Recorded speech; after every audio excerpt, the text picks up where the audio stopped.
Bonjour, c'est Alex de From K2M et aujourd'hui je vais vous parler de pourquoi j'ai arrêté la fac. À l'origine, je ne suis pas directement rentré à la fac, j'étais en prépa intégrée à l'école Polytech UPMC. C'est une école d'ingénieurs qui a son campus dans une fac juste à côté de la fac Pierre et Marie Curie. À l'époque, je savais pas trop ce que je voulais faire et les études d'ingénieur avaient l'air pas mal. En plus, l'école était relativement bien placée et pas trop loin de chez moi. Mais finalement, ça ne correspondait pas tout à fait à mes attentes, donc je vais très vite passer de passerelle en passerelle pour aller vers un master d'informatique. Alors aujourd'hui, je vais vous raconter mon expérience avec l'école Polytech et la fac, en sachant que j'ai un point de vue assez biaisé, étant donné que j'étais très absent pendant mon cursus. En effet, avec mon double cursus, j'avais des aménagements d'emploi du temps, ce qui me permettait de ne pas venir en cours ni en partiel. Je n'avais que les examens à passer de manière obligatoire. À l'origine, je voulais juste devenir ingénieur parce que ça se rapprochait le plus des matières que j'aimais à l'école. Et je voulais spécialement être ingénieur informatique. Je voulais pouvoir travailler en informatique pour les entreprises une fois que je serais diplômé et pouvoir faire soit du code, soit de l'architecture, soit de la gestion de données,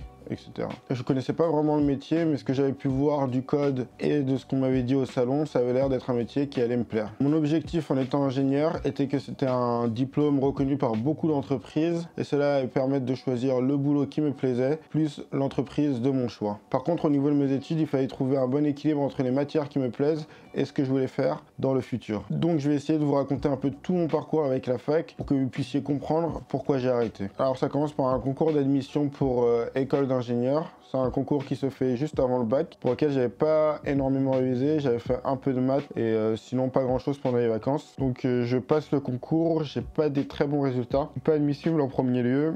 Et en fait, grâce à mes résultats du bac, j'ai pu avoir un repêchage et finalement rentrer dans l'école. Et je me retrouve en septembre sur les bancs de Polytech UPMC. La première année, elle ressemble relativement à une première S dans les matières qu'on aborde et la façon de les aborder. C'est juste un rythme plus soutenu, avec plus de profondeur dans les matières qu'on étudie. J'apprends beaucoup de choses, je me sens évolué intellectuellement, je fais pas mal de chimie et de physique et je commence à faire des choses qui sont assez abstraites en chimie et en physique. Donc je décide de voir s'il n'y a pas autre chose à faire et je trouve une passerelle pour passer en L2 maths info. Donc grâce à cette passerelle, je peux passer en L2 maths info directement, j'ai pas besoin de redoubler ma première année vu que je l'ai validée à Polytech, elle est transférable pour la fac. Donc ma L1 est validée avec des résultats corrects, je peux intégrer ma deuxième année de fac et je me dis qu'il y aura plus de matières qui m'intéressent et surtout que ça sera beaucoup plus stimulant. Donc quand j'arrive en L2, je vais voir avec l'administration pour reprolonger mon aménagement d'emploi du temps. Et comme j'ai un stage à côté, je suis de moins en moins présent à la fac. Par contre, je trouve que le programme est beaucoup plus intéressant, je fais beaucoup plus d'informatique et aussi plus de maths. Pour l'informatique, c'était pas très compliqué ce qu'on faisait à la fac, étant donné que je faisais 42 en même temps et que je travaillais déjà, j'avais certaines facilités sur la partie informatique. Par contre, sur la partie mathématique, c'était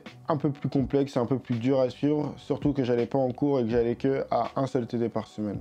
Mais bon, finalement, ça passe. Je finis l'année avec 11 de moyenne, 18 en informatique, 2 en mathématiques. Et j'ai passé le rattrapage pour la moitié de mes matières en maths. Donc là, je me dis que j'ai vraiment un niveau pourri en mathématiques, qu'il serait peut-être temps d'aller en L3 monodisciplinaire info. Comme ça, je ferai que de l'informatique et ça me permettra d'avoir de meilleures notes pour choisir mon master en quatrième année. Donc là, je me retrouve en monodisciplinaire informatique. Donc cette année, je suis en CDI avec des aménagements d'emploi du temps à la fac. Donc je suis toujours dispensé d'amphi, de TD et de partiel, mais je dois quand même passer mes examens. En même temps, dans mon CDI, j'ai un aménagement d'emploi du temps qui me permet, à partir de Noël, de prendre des jours spécialement pour réviser la fac et pouvoir passer mes examens. Donc vraiment, je vois cette année comme une année où les matières m'intéressent plus et aussi où j'aurai beaucoup plus de facilité afin d'avoir de bonnes notes pour choisir mon master et être dans les premiers de la liste. Donc là c'est bon, je pense avoir trouvé ma voie, que mon destin est relativement tracé, qu'il me reste 2 ans et demi à faire. Après je serai diplômé et je pourrai aller travailler tranquillement.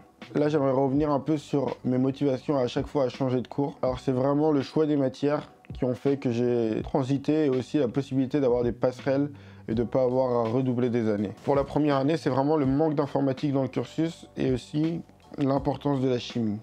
Je détestais la chimie depuis le lycée et c'est encore pire quand je suis arrivé à Polytech parce qu'on avait des trucs en chimie qui étaient beaucoup plus complexes et beaucoup plus pointus que ceux qu'on avait au lycée. Et en plus, en informatique, on restait relativement superficiel. On a fait quelques réunions d'information pour découvrir les spécialités d'école qu'on aurait après et je ne me retrouvais pas non plus spécialement dans les parcours. Donc j'ai décidé de passer en maths info. Pour les maths info, ce qui me manquait, c'était le manque de lien entre les mathématiques et l'informatique. Je pensais que ça allait être deux matières en symbiose pendant le cursus. En fait, c'était deux matières décorrélées. Et je me suis rendu compte que j'aimais vraiment pas les maths et que ce que j'aimais dans les maths, c'était plus la logique que je pouvais retrouver dans la programmation et l'informatique. Et en plus de mon niveau éclaté en mathématiques, j'allais pas rester en L2 maths info et continuer en maths info en L3. J'ai préféré passer en monodisciplinaire informatique. Le deuxième point qui me manquait à la fac, c'était le manque de proximité avec le monde réel. Alors à la fac, on apprenait des concepts très abstraits et très pointus, mais j'avais souvent du mal à voir où est-ce que ça pouvait s'appliquer dans la vie de tous les jours, à quoi servaient les choses qu'on étudiait et comment ça allait pouvoir être utile à la société. En plus, j'étais souvent assez frustré en cours d'informatique parce que les professeurs qu'on avait étaient des chercheurs qui faisaient de la recherche et qui étaient loin des standards de l'industrie. Ils nous donnaient des clés d'apprentissage qui n'étaient pas en phase, voire parfois considérées comme des mauvaises pratiques par l'industrie, ce qui m'énervait grandement. Et le dernier point vraiment négatif de la fac, qui n'est pas dû à la fac, mais plutôt à la façon dont je l'ai abordé, c'est mon absentéisme. Alors en première année, quand j'étais encore à Polytech, j'étais relativement présent, je faisais 60 à 70% des cours, malgré mes différentes dispenses, mais comme j'étais que à 42, j'avais encore le temps de pouvoir venir à la fac et faire la plupart des TD, mes partiels et mes examens. Quand je suis arrivé en L2, j'étais en stage pour 42 et du coup j'avais un temps plein. Donc je devais me dégager du temps à côté du temps plein et j'avais réussi à négocier un aménagement d'emploi du temps pour faire l'équivalent temps plein, mais d'avoir mon vendredi après-midi libre pour aller en cours de maths, en TD de maths. Mais à ce moment-là, je devais être à 80-90% d'absentéisme en cours, donc c'était assez difficile. Et puis après en L3, j'ai vraiment plus été à la fac et j'y allais vraiment plus du tout. En L3, j'ai mis le pied dans aucun cours de la fac. Alors je déconseille fortement de suivre ce chemin parce que c'est un chemin qui est quand même assez dur. Il faut avoir un niveau d'abstraction et de discipline de travail assez important pour pouvoir se motiver et quand même réviser ses matières à temps pour les examens. De plus, qu'on manque pas mal de choses à la fac. L'un des gros manques, c'est que quand on n'assiste pas en cours et quand on n'assiste pas au TD, on ne peut pas poser de questions à ses professeurs pour pouvoir lever les difficultés qu'on a au cours de nos révisions. Deuxième gros point, j'avais pas une vie étudiante classique, donc je disposais moins de l'environnement social que m'offrait la fac. Au final, je passais la fac comme une liste de compétences à acquérir avant la date de l'examen, que je révisais la plupart du temps chez moi, afin de venir à la fac pour l'examen et rentrer. Et je venais à la fac quasiment exclusivement que pour l'examen. Et c'est à ce moment-là que je me suis commencé à me poser la question de est-ce que ça vaut la peine? Donc là, je prends une grosse décision, je décide d'arrêter la fac au début des examens de L3, donc de mon premier semestre en L3. Je me dis que c'est le bon moment pour arrêter la fac parce que j'ai pas commencé à réviser, que je vois pas vraiment pourquoi je me bats pour un diplôme étant donné que je suis déjà signé en CDI en informatique dans les métiers que je veux faire. Donc je me dis que la fac n'aura plus de grands apports pour ma carrière. Ça fait 1 an et demi que je travaille et que je continue à jongler avec l'école et le travail et je me rends compte vraiment des différences de niveau et de réalité entre l'école et le monde professionnel. Donc je décide d'arrêter, ce qui est la meilleure décision de ma vie. Donc je me sens libéré de la pression des examens qui arrivaient 2 fois par an et pour lesquels je n'étais jamais prêt, je devais toujours réviser dans le rush. J'ai arrêté la fac et je l'ai annoncé un peu plus tard à mon entourage et à mes parents. Et quand je l'ai annoncé, ça a été surprise générale.